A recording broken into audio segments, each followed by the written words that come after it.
छाणे सरियकती रघुनायकी सायकी चले मानव काले फनी धरणी धसई धरे भाव सब सिर हसी प्रभु के देवे करे देव मानते भोरी बिहारी कहाँ राम धरे हसी पचारी दौलत भोगी गिरत दस करो भरे शोभित से दो तरी दीगज हो धरनी मनो दो खंड पढ़ाई धरनी मनो दो खंड पढ़ाई चापी भालो मरे गते समुदाई चापी भालो मरे गते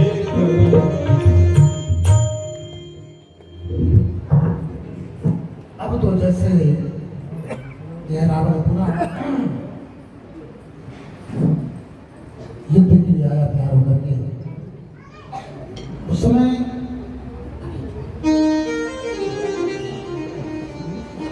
रावण रथी विरथ रघुवीरा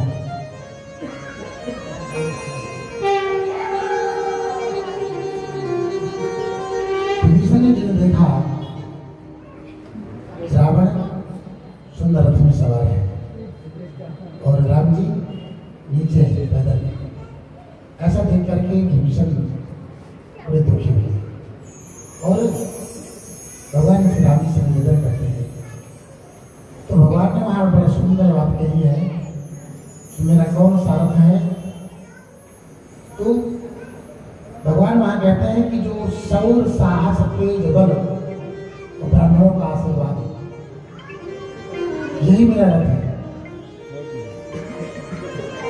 सौरज धीरज तहि रथ जागा सत्य से दृढ़ि भजा पकारा बल विवेकी परहित होने क्षमा कृपा कृपतार जुकोरे दीप भज लोकारथी पुजारा विरति चरण चरण दो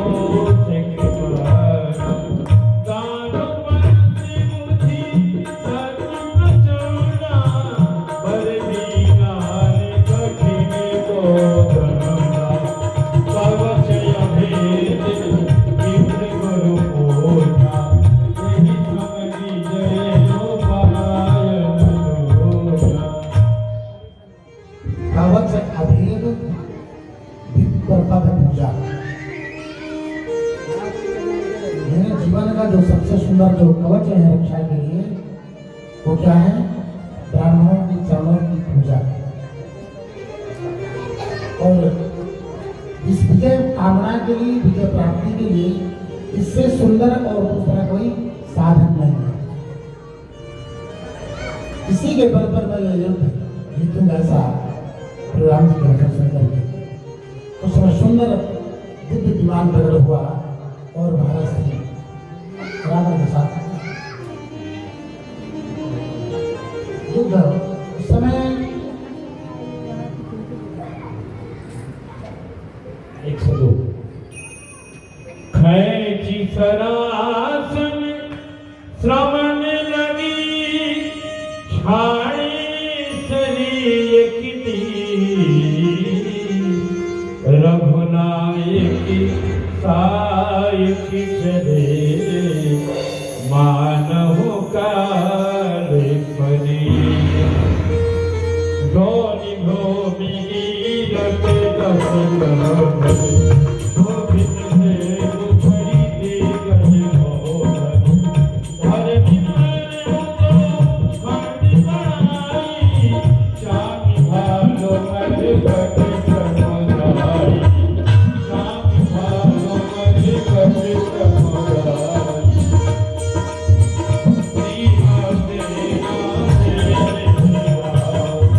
श्री राम तेरा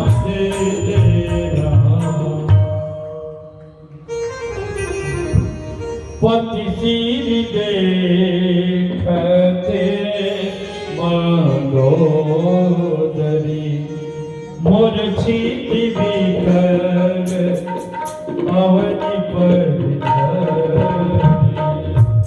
युवती वृंद रोवत उठी भाई तेहि उठाई रावण पर गिराई पति गति देखित करही पुकारा छूटे कची नहीं बपु से सम्हारा राम विमुख असहाय तुम्हारा रहत को कोन नो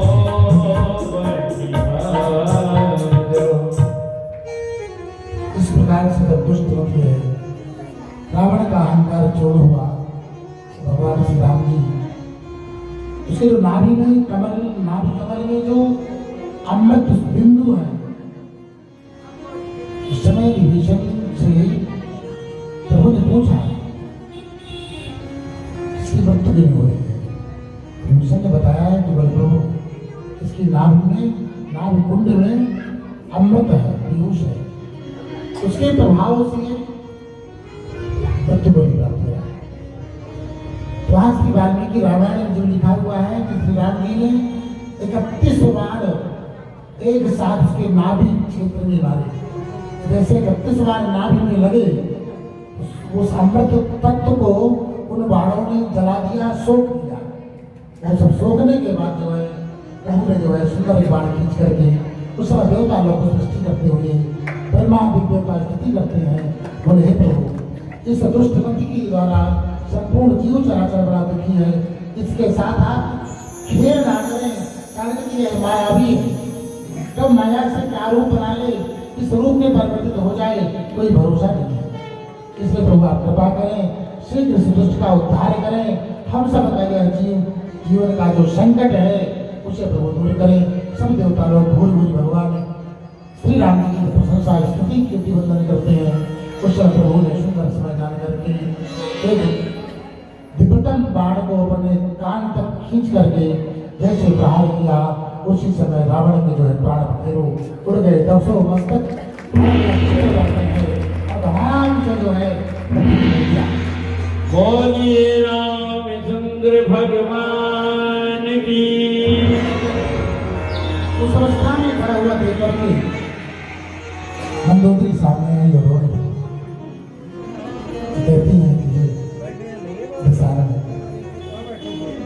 आज ये जो आपकी गति हुई है इसका कारण आपका अहंकार है। आप इतने ज्ञानी थे, इतने पराक्रमी थे कि आपके सामने काल मृत्यु हाथ जोड़ करके मस्त सो रहा था। इंद्र आपके यहाँ झाड़ू लगाता था। वरुण जो जल के देवता है वो आपके महल में निवास करते लंका में। साक्षात कुबेर का पुष्पक विमान मन के वेग से जब जहां आप चाहें किसी लोक में जाने की सामर्थ्य ये सब आप में है। 6 शास्त्र और 4 वेद ये आपकी खोपड़ी थी। रावण के जो 10 मस्तक हैं तो 6 शास्त्र हैं और 4 वेद हैं। तो चारों वेद और 6 शास्त्र 6 4 10।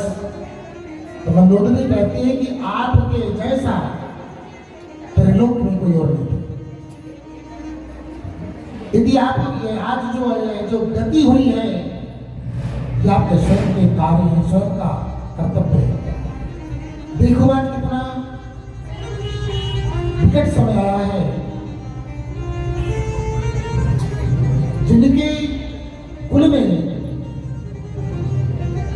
70 लाख पुत्र और 72 लाख नाती, इतना बड़ा परिवार, उससे घर में आज कोई दिया बत्ती करने वाला नहीं। आज कोई रोवन आ रहा है। मंदोदरी कहती है कि आज कोई आपकी शरीर के पास, लाश के पास बैठ करके उनमें कोई रोने वाला नहीं बचा। बड़ा विनय प्रदान करते हुए उस समय भगवान श्री राम जी ने विभीषण आदि को भेजा, विष्णु को भेजा, जाकर के मंदोदरी को समझाइए। क्षिति जल पावके गगन समीरा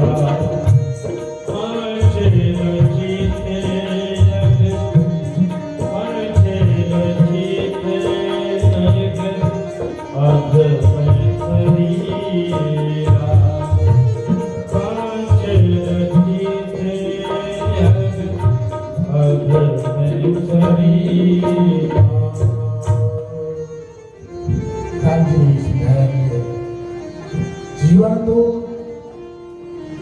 चितजल पावक गगन समीरा पंच रचती है अदम शरीरा।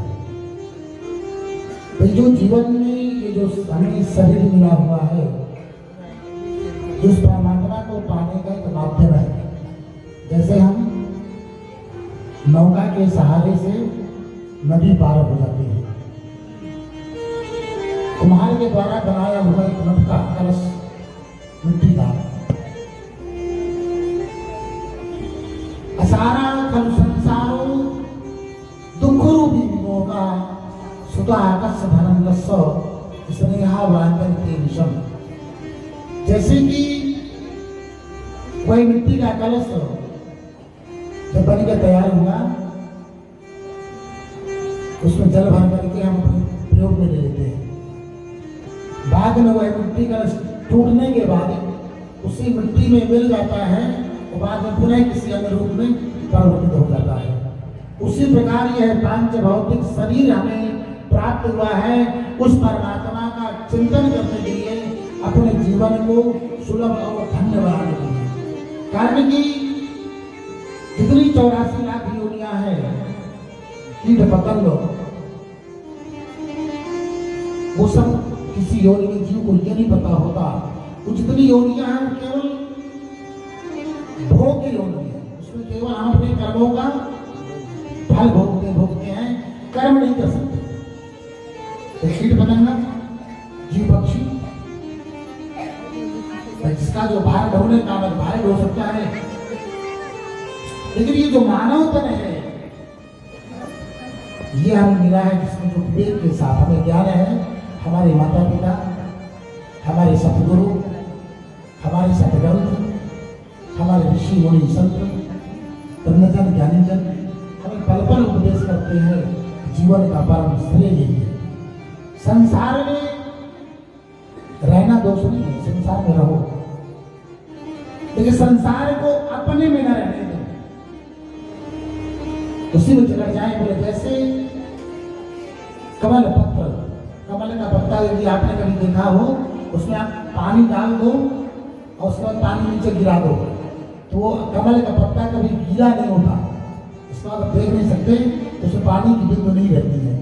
पूरे संसार में आसक्ति ही पतन का कारण है।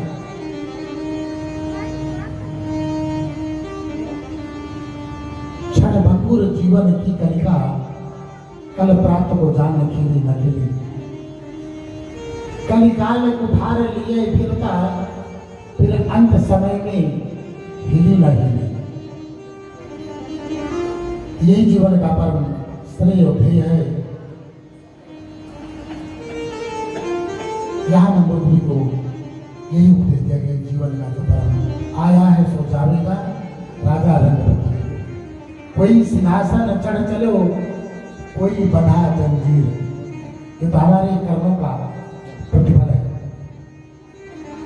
किसी भी रूप में पुरुषार्थ जीवन में, संसार में रहते हुए इस जीवन को सुकृत, जैसे हम पूरा दिन अपने लिए लगाते हैं, तो कुछ न कुछ जीवन का उस समय उस परमात्मा के लिए भी सुनिश्चित होना चाहिए। कोई जरूरी नहीं 2-4-5 घंटा लगाए, जितना समय मिले कम से कम उसका एक बार थैंक्स, धन्यवाद करें, प्रभु तुमने बहुत दिया है, बहुत कृपा की है। और भगवान से एक ही बार मांगो, बोले प्रभु मुझे ऐसी कृपा करें कि आपके नाम की विस्मृति न हो,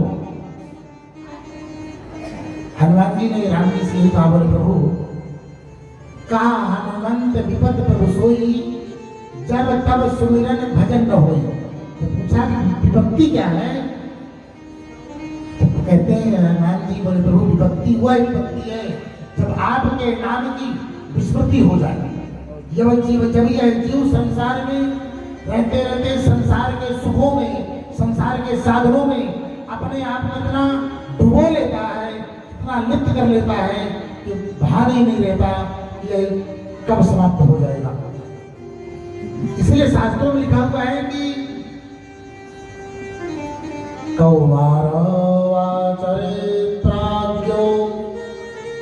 धर्मान भागवतानि दुर्लभम मानुसंजनन तदप्यम दुर्गमधरधरम। पूरी कुमार अवस्था से भगवान का हमें भजन करना चाहिए। इसलिए जब छोटी अवस्था से जैसी अपनी आदत बना लेंगे, वो हमारी आदत पक्की हो जाती है। बचपन का पढ़ा हुआ आपका काका गागा आज भी अच्छा सा याद है, तो उस टाइम की जो मेमोरी है वो बहुत मजबूत है, जबरदस्त है। तो बोले कुमारा आचरित प्राज्ञ, कुमार अवस्था से ही भगवान का भजन करने की आदत बनाई। विचार करें भैया की तो अवस्था क्या है, जब वृद्धावस्था होगी तब कर लेंगे। बोले उस अवस्था में जब आप खड़े हो गए कि अपने आप एक गिलास पानी लेके नहीं पी सकते, घुटनों में दर्द होता है, थोड़ी देर पत्ती मार के बैठा जाए तो घुटने जाम हो जाते हैं। तो बोलो बहुत देर तक बैठ करके जाप कैसे करोगे? तो बोले कुआरा हाथ पूर्व से आदत बनेगी, पूर्व से आदत बनेगी, उस परमात्मा का चिंतन होगा। जब उस परमात्मा का चिंतन होगा तो लास्ट अवस्था में भी उस परमात्मा का ही चिंतन करोगे। अगर उस परमात्मा का चिंतन करोगे तो संसार के आवागमन से परे हो जाओगे, आपका जीवन धन्य हो जाएगा।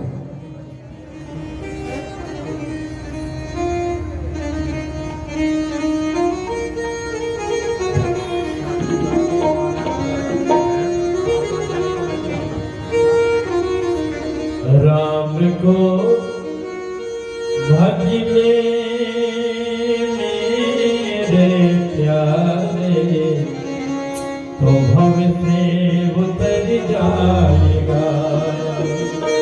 राम को भजने मुझसे तो प्यारे पार भव से उतर जाएगा। राम को भजने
प्यारे हरे हनुमान राम जी के प्यारे तेरा जीवन समझ जाएगा राम को भजने बजने प्यारे तेरा जीवन समझ जाएगा।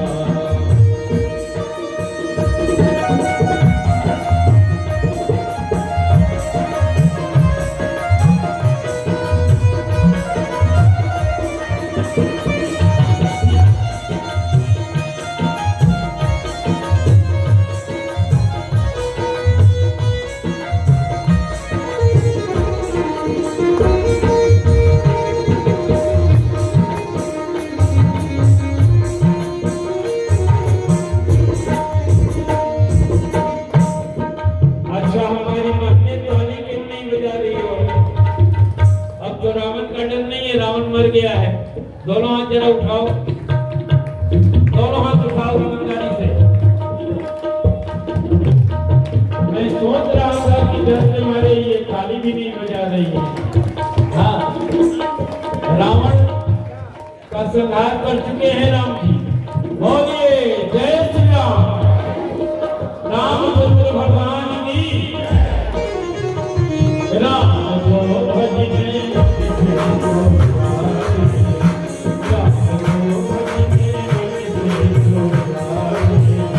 पारी भव से उतर जाएगा पारी भव से उतर जाएगा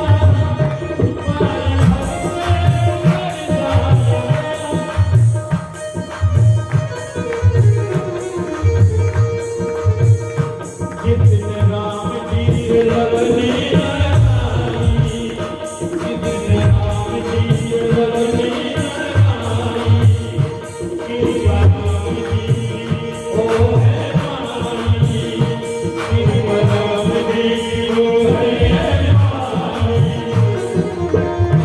तो भजने तो भजने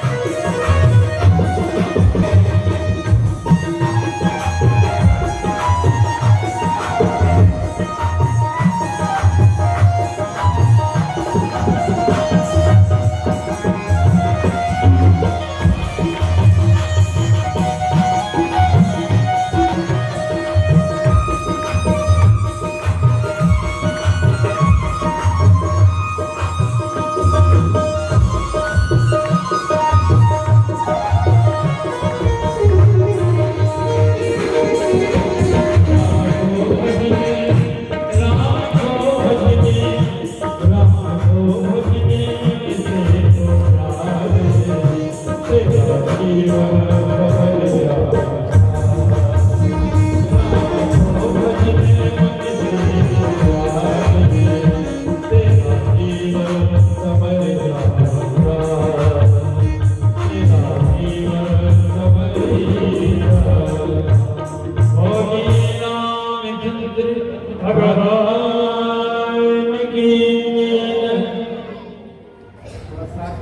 इस तरह से मंदोदरी को उपदेश दिया गया।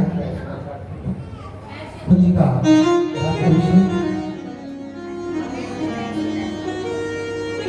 योजन जी का राज्याभिषेक हुआ, उसके बाद प्रभु का आदेश हुआ और जगत जननी जानकी जी को यह संदेश पहुंचाया गया जो अशोक वाटिका में है।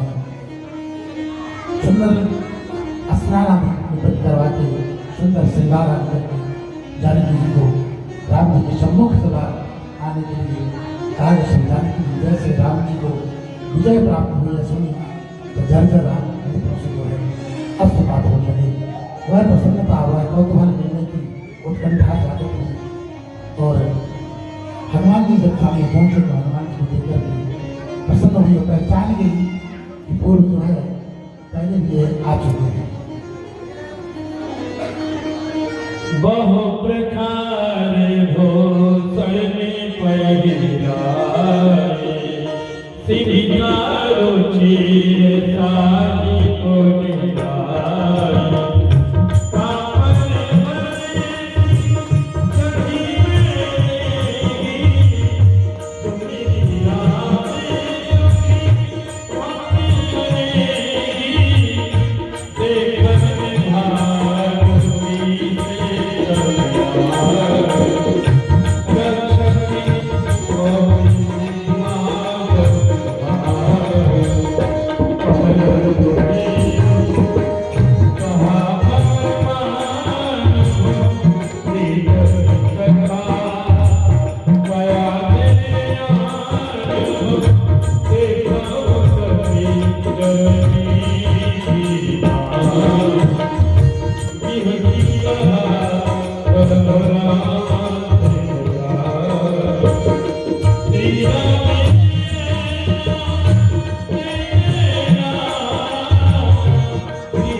श्री राम जी का आदेश हुआ तो महारानी से जानकी जी को सुंदर श्रृंगार से अलंकृत करके सम्मुख लाया गया।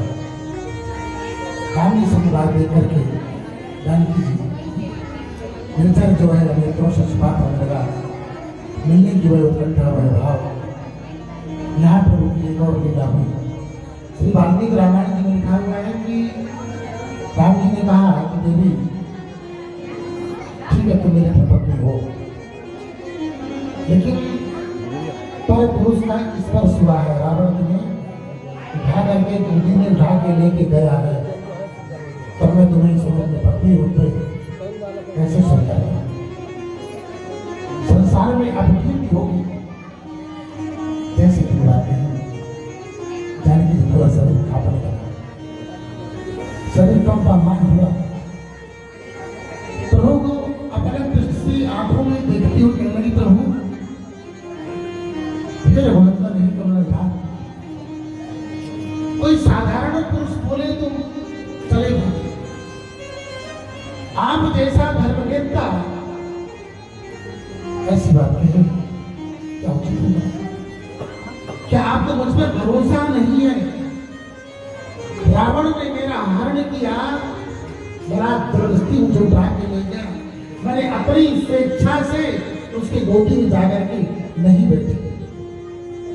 मैं स्त्री का करना, मैं असहाय, मैं क्या कर सकता? इस बात को सूर्य चंद्रमा साक्षी है, पृथ्वी साक्षी है। मैं जीवन में कभी आपके सिवा किसी अन्य पुरुष का विश्वास नहीं किया, जरा सा भी चिंतन हो। इतनी बात कहती हुई चरणों में गिर पड़ी और पूरा शरीर थर-थर कांपता हुआ अश्रुओं की झड़ी लगी। लखन लाल जी कहने की इच्छा, आप चिता तैयार करें, अग्नि लगाएं, चिता तैयार करें और मैं अग्नि में समाहित होकर के परीक्षा देने जाएंगे। लक्ष्मण धर्म के पावक प्रगट करहो तुम वेगी, पावक प्रबल देखि देहि, हृदय हर्ष नहीं भय कर छोटे, हृदय हर्ष कछ भय नहीं दे, श्रीखंड सम पावक प्रवेश, लो सुमेरी प्रभो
के मध्यस्थ सबके देखते देखते नारायण सिंह देखते हुए जानकी जी ने अग्नि में प्रवेश किया। उसी समय पुष्पवृष्टि हुई और कुछ समय बाद अग्नि भगवान ने स्वयं बड़े सुंदर स्वर्ण से सुसज्जित श्रृंगार से सुसज्जित जानकी जी को लेकर के अग्नि से बाहर निकल करके भगवान श्री राम जी को भेंट करते हैं। और सियावर रामचंद्र भगवान की। यहाँ प्रसंग ये है, जिस समय भगवान श्री राम जी को इन निशाचरों का वध करना था तो प्रभु ने एक चरित्र रचा, लक्ष्मण हुई है मरम न जाना जो कछ चरित्र रचा भगवाना। जानकी जी के हरण से पहले प्रभु राम जी ने रचना रची। जानकी जी को राम जी ने कहा कि मैं जब तक निशाचरों का वध करूंगा, संहार करूंगा, तब तक करो तुम अग्नि में निवास आए।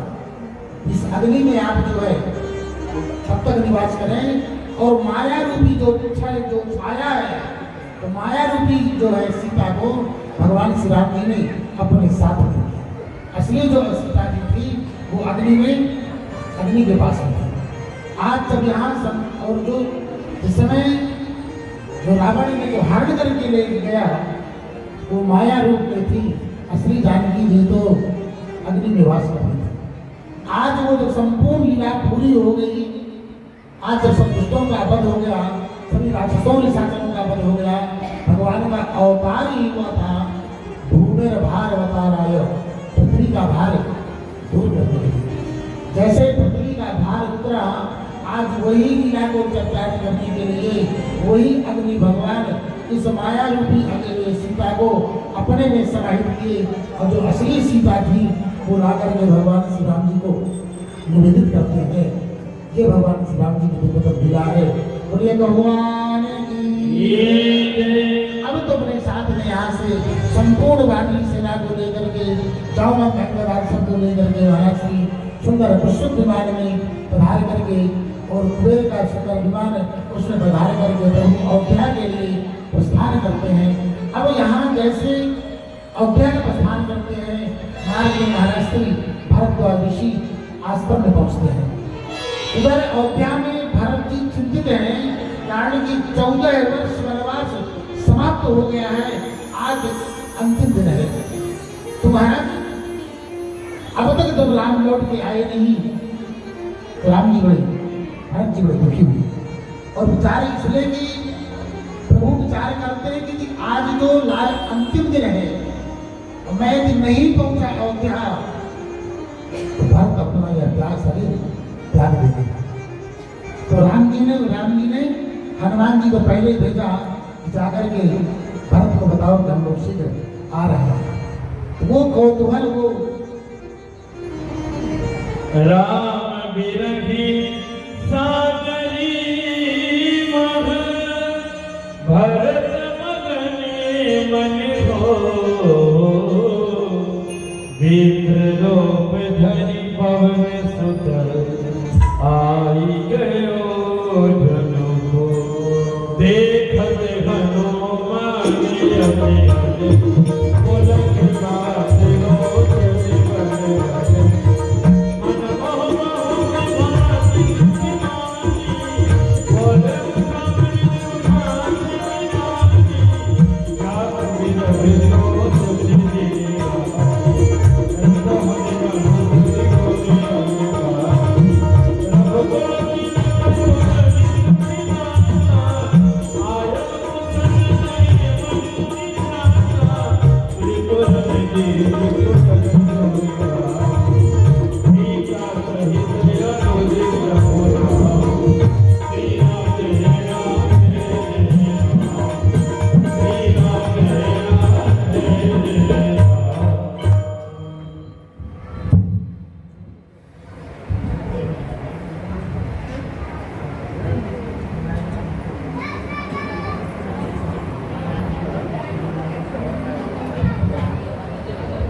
अब भरद्वाज के आश्रम में राम जी गए तो हम उससे मुलाकात करते हैं और सुंदर जो है अपनी जलवन के साथ में अयोध्या पहुँचते हैं।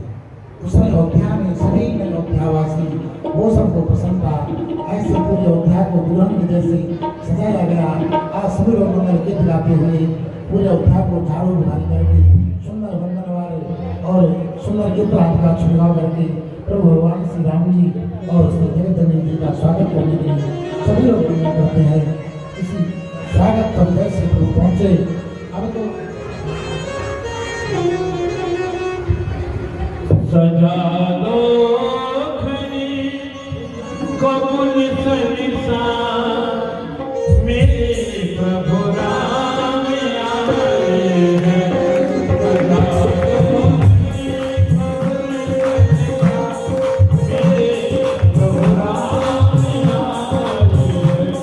सजा दो खरी कबूल सरिसा मेरे प्रभु राम आए हैं। सजा दो खरी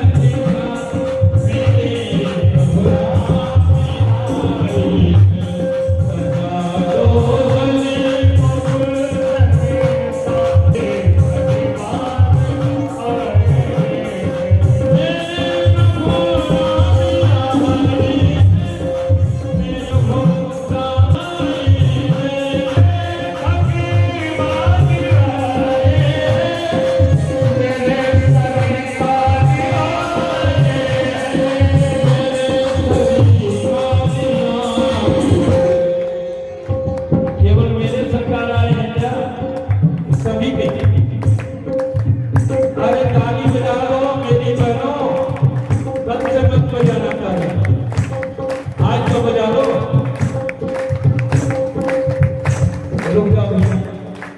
इतने दिन कथा हुई। आज कौन सा दिन है? 8वां दिन। 8 दिन में हम ताली बजाना नहीं सीखे। मान लो कोई वक्ता है, कोई संकीर्तन करने वाला है और कमेटी वालों से कहे कि यहाँ बहनों को ताली नहीं बजाने आता है, तो आपसे ज्यादा दुख हमें होगा। दोनों हाथ सीधे उठाओ और ऐसे नहीं ताली बजाना है, एक साथ। सजा दो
फिर हम बैठा लेंगे, कोई बात नहीं।